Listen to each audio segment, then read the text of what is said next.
Good morning, Symphony Orchestra. How are you doing? Today, we're going to talk about key signatures. I know this is something that you all know some things about already, but this is going to be the complete, in-depth, deep dive key signature lesson to end all key signature lessons.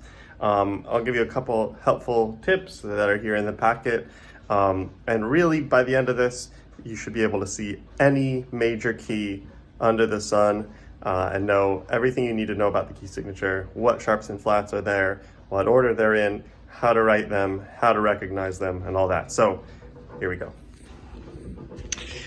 We're looking at page 5 in your AP Theory review packet.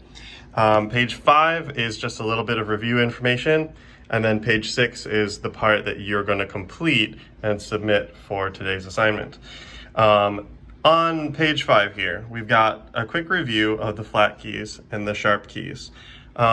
You have probably seen all of these before. You probably already know that we have from anywhere from 0, if it's C major, up to a maximum of 7 flats in major keys that have flats in them, and up to a maximum of 7 sharps for sharp keys. So it's good to just kind of set limits on this. We know we're not going to worry about any more than 7 of anything, and so there's only so much to keep track of. You've probably seen this before. The order that the flats go in any flat key is bead-jacif. It's the word bead, and then GCF. Remembering that helps you know what order they go in. The order is always the same. The first one is B, and then BE, BEA, BEAD, etc., etc., etc. Always in this order, and you're just adding more as you go. And then the order of sharps is the opposite of that. F, C, G, D, A, E, B. B just backwards. So the sharps go in the backwards order of the flats.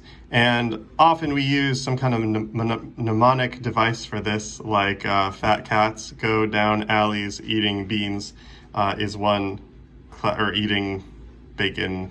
You can substitute anything you want.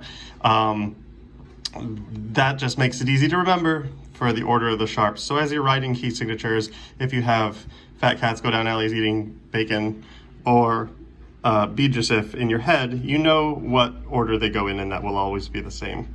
One new bit of information that I definitely haven't shared with you, so this may be new to you. When you see a key signature on a piece of music and you don't already know what key that piece of music is in, there's one trick for flats and one trick for sharps that is really helpful. The trick for flat keys is that the next to last flat is the name of the key that you're in. So this only works if there's 2 flats or more. So for F, you just remember F major has 1 flat.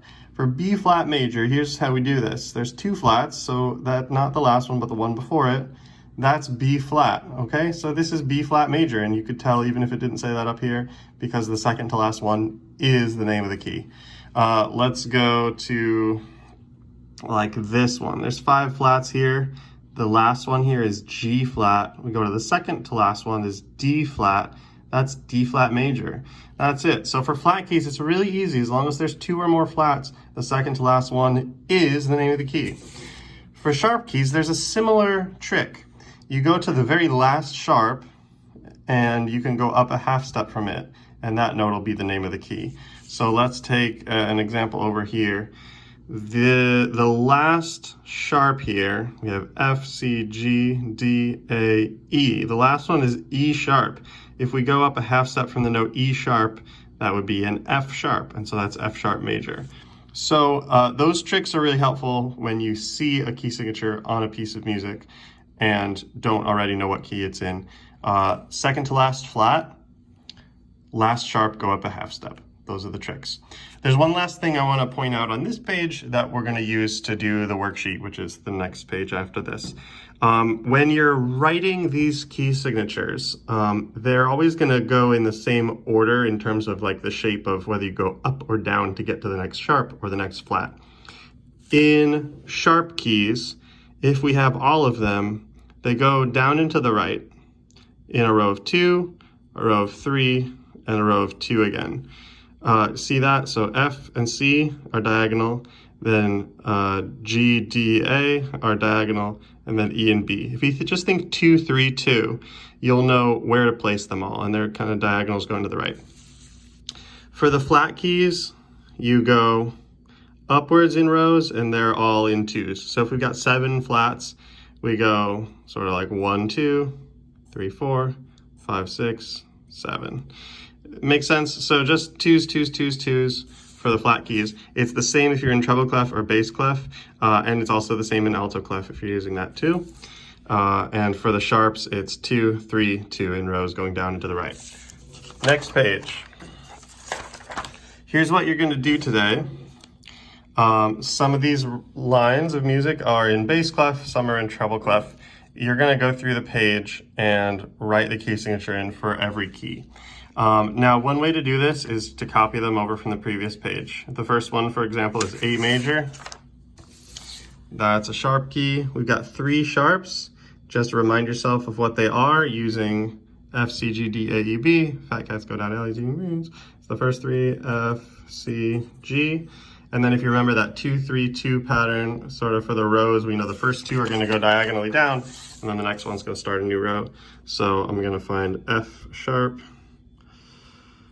is there, C sharp is down here, and then you go up for the G sharp right above the top line.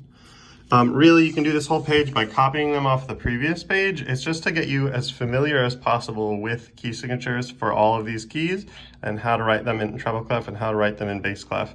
And hopefully as you're going, some of those other concepts about seeing the last sharp and going up a half step to connect it to the name of the key, or seeing the second to last flat and connecting that with the name of the key that you're in. Hopefully those tricks sink in a little bit through the process of you going through this. I would guess this whole thing will take you maybe 10, 15 minutes. So this will get you through a couple days, and then it'll be this plus one other assignment for this week if you're on the theory track. And the next assignment is going to be writing major scales, and this relies a little bit on the key signature stuff we talked about, but that'll be coming soon in a couple days. All right, so take a look at this, review page 5, make sure you understand the information, and then send me a photo of your completed key signatures when you got them done. Hope you're doing great with all your e-learning. We'll see you soon. Have a good day. Bye.